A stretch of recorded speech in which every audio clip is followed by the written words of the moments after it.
નમસ્કાર, સ્વાગત છે આપના અરવલ્લી સમાચારમાં અને મોર્નિંગ બુલેટિન સાથે હું છું માસૂમ। સમાચારોની શરૂઆત કરીએ હેડલાઇન્સથી।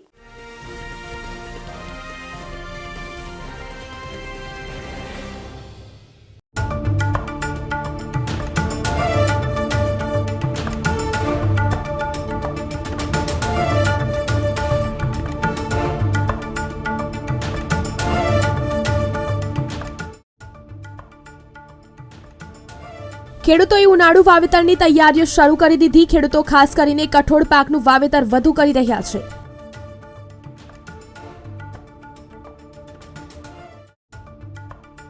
પપૈયાની ખેતીએ ખેડૂતોને કર્યા માલામાલ। એક સિઝનમાં અધધ ઉત્પાદન નોંધાયું।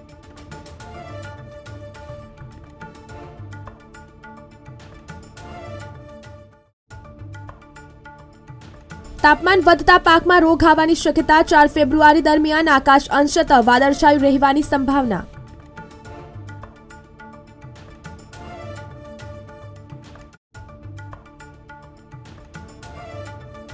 પાંચ દિવસ વાતાવરણ અને તાપમાન યથાવત રહેશે તેવી આગાહી। લઘુત્તમ તાપમાન પણ સામાન્યથી 4 થી 5 ડિગ્રી ઊંચું।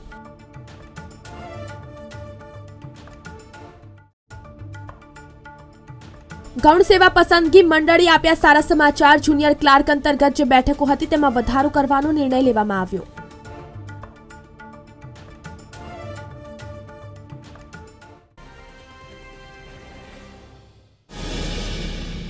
બીજી તરફ વાત કરીએ તો ગુજરાતમાં એકાએક શિયાળાએ વિદાય લીધી હોય એવો માહોલ અનુભવાઈ રહ્યો છે। હાલમાં અમદાવાદનું તાપમાન 15 ડિગ્રી સેલ્સિયસની આસપાસ રહેવા લાગ્યું છે। ત્યારે આગામી દિવસોને લઈને હવામાન વિભાગે કેટલીક આગાહી કરી છે। આગામી ફેબ્રુઆરી મહિનામાં સમગ્ર ગુજરાતમાં તાપમાન યથાવત રહેશે। તે ઉપરાંત ફેબ્રુઆરીના બીજા સપ્તાહમાં તાપમાનમાં 1 થી 2 ડિગ્રીનો વધારો નોંધાઈ શકે છે। અમદાવાદ જિલ્લામાં સૌથી વધુ ડાંગરના પાકની ખેતી કરતો સાણંદ તાલુકો 2023ના વર્ષે પણ ડાંગરના ઉત્પાદનમાં મોખરે રહ્યો છે। આ વર્ષે ખેડૂતોને સરકાર દ્વારા નક્કી કરેલ ભાવ કરતા માર્કેટ યાર્ડમાં વેપારી પાસે ડાંગરના વેચાણના વધુ ભાવ મળતા સાણંદમાં ટેકાના ભાવે ડાંગરનું વેચાણ કરવાનું મોટાભાગના ખેડૂતોએ ટાળ્યું હતું। તંત્રએ સાણંદ તાલુકાના 897 ખેડૂતો પાસેથી ₹15.21 કરોડની ટેકાના ભાવે ડાંગરની ખરીદી કરી છે। જાન્યુઆરી મહિનો પૂર્ણ થયો છે। હવે ઠંડી પણ ધીમે ધીમે ઘટતી જશે। સાથે જ ખેડૂતોએ ઉનાળુ વાવેતરની તૈયારીઓ શરૂ કરી દીધી છે। પિયતવાળા વિસ્તારમાં મગફળી, તલ, મગ, શાકભાજી વગેરેનું વાવેતર કરવામાં આવી રહ્યું છે। ખેડૂતો ખાસ કરીને કઠોળ પાકનું વાવેતર વધુ કરી રહ્યા છે। અમરેલી જિલ્લામાં ખેડૂતો મગનું વાવેતર કરી રહ્યા છે। ઉનાળુ મગનું વાવેતર કરતા પહેલા ચોક્કસ કાળજી રાખવી જોઈએ।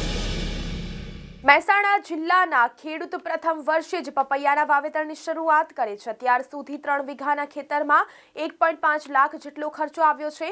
હાલ પપૈયાના છૂટક વેચાણમાં 40 થી 50 રૂપિયા ભાવ મળે છે। ખેડૂતે 3 વીઘામાં 1200 છોડનું વાવેતર કર્યું છે। ખેતીમાં ખર્ચ બાદ કરતા 2 લાખ રૂપિયાનો નફો મેળવે છે। એક છોડ આશરે 28 કિલો સુધીનું ઉત્પાદન આપે છે। મહેસાણા જિલ્લામાં તારીખ 31/1/2024 થી 4/1/2024 દરમિયાન આકાશ અંશતઃ વાદળછાયું રહેવાની સંભાવના છે। તાપમાન વધતા પાકમાં જીવાતનો ઉપદ્રવ વધવાની શક્યતા છે। મહેસાણા જિલ્લામાં અને આજુબાજુના વિસ્તારમાં આગાહીના સમયગાળા દરમિયાન વરસાદની સંભાવના નહીવત છે। હાલ ભેજનું પ્રમાણ જોવા મળી રહ્યું છે। હવામાનના લીધે રવિ પાકમાં રોગ જીવાત આવવાની શક્યતા છે। બીજી તરફ વાત કરીએ તો રાજ્યમાં ઉત્તર પશ્ચિમ ઉત્તર પવનના તેમજ પવન ફૂંકાઈ રહ્યા છે, જેના કારણે વહેલી સવારે ધુમ્મસભર્યું વાતાવરણ જોવા મળી રહ્યું છે। થોડા દિવસથી ઠંડીનો અનુભવ થઈ રહ્યો હતો, જો કે બપોર થતાં ઠંડી ગાયબ થઈ જાય છે અને ગરમીનો અહેસાસ થાય છે। તેના કારણે લઘુત્તમ તાપમાન પણ સામાન્યથી 4-5 ડિગ્રી ઊંચું નોંધાઈ રહ્યું છે। આ સાથે મહત્તમ તાપમાન પણ ઊંચું નોંધાઈ રહ્યું છે। શહેરમાં દોડતી એએમટીએસ બસની સેવાઓમાં હવે વધારો થવાનો છે। શહેરમાં ટૂંક સમયમાં હવે એએમટીએસની પણ એસી બસો દોડતી થશે। તેમજ વધુ એકવાર ડબલ બસની પણ સેવાઓ શરૂ થશે। આગામી માર્ચ માસથી એએમટીએસ બીઆરટીએસના મુસાફરોની અલગ અલગ ટિકિટ લેવાની ઝંઝટમાંથી મુક્તિ મળશે। એટલે કે એએમટીએસ અને બીઆરટીએસની કોમન ટિકિટ આવશે। સરકારી પરીક્ષા આપવા માંગતા યુવાનો માટે સારી ખબર આવી છે। ગુજરાત ગૌણ સેવા પસંદગી મંડળ દ્વારા કુલ 4,304 જગ્યાઓ માટેની જે જાહેરાત બહાર પાડી હતી તેમાં જુનિયર ક્લાર્ક અંતર્ગત જે બેઠકો હતી તેમાં વધારો કરવાનો નિર્ણય લેવામાં આવ્યો છે। જે જગ્યાઓ 4,300થી વધારીને 5,200 કરાઈ છે। ગૌણ સેવા પસંદગી મંડળ junior clerk, head clerk, office assistant, senior clerk સહિત 17 કેડર માટે 4,300 જગ્યાઓ માટે જાહેરાત કરવામાં આવી છે। વડોદરા ઘેરતપુર સેક્શનના કાણજરી, બોરિયાલી અને ઉત્તર સંડા સ્ટેશનો વચ્ચે સ્ટીલ ટ્રક્સ બ્રિજ નિર્માણ કાર્યના કારણે કેટલીક ટ્રેનો પ્રભાવિત થશે। પશ્ચિમ રેલવેના વડોદરા મંડળના વડોદરા ઘેરતપુર સેક્શનના કણજરી, બોરિયાવી અને ઉત્તરસંડા સ્ટેશનો વચ્ચે ડબલ લાઇન હાઈ સ્પીડ રેલવેના સ્ટીલ ટ્રક્સ બ્રિજ નિર્માણ કાર્ય હેતુ બ્લોકને લીધે કેટલીક ટ્રેનો પ્રભાવિત થશે, જેથી કેટલીક ટ્રેન રદ તો કેટલીક ટ્રેન મોડી પડવાની છે। રાજકોટ માર્કેટ યાર્ડમાં સૌથી મોટા પ્રમાણમાં ડુંગળીની આવક થઈ હતી। યાર્ડમાં 3,200 ક્વિન્ટલ આવક થઈ હતી, પરંતુ ડુંગળી ખેડૂતોને રડાવી રહી છે। યાર્ડમાં ડુંગળીના ભાવ ખૂબ જ ઓછા મળ્યા હતા।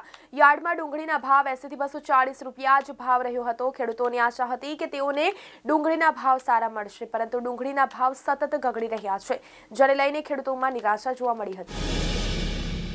બીજી તરફ વાત કરીએ તો સાબર ડેરી સાબરકાંઠા અને અરવલ્લી જિલ્લાના 3.5 લાખ કરતાં વધારે પશુપાલકો માટે જીવાદોરી સમાન છે, જેને લઈ 3.5 લાખ પશુપાલકોની નજર પણ હવે સાબર ડેરી પર મંડરાઈ છે।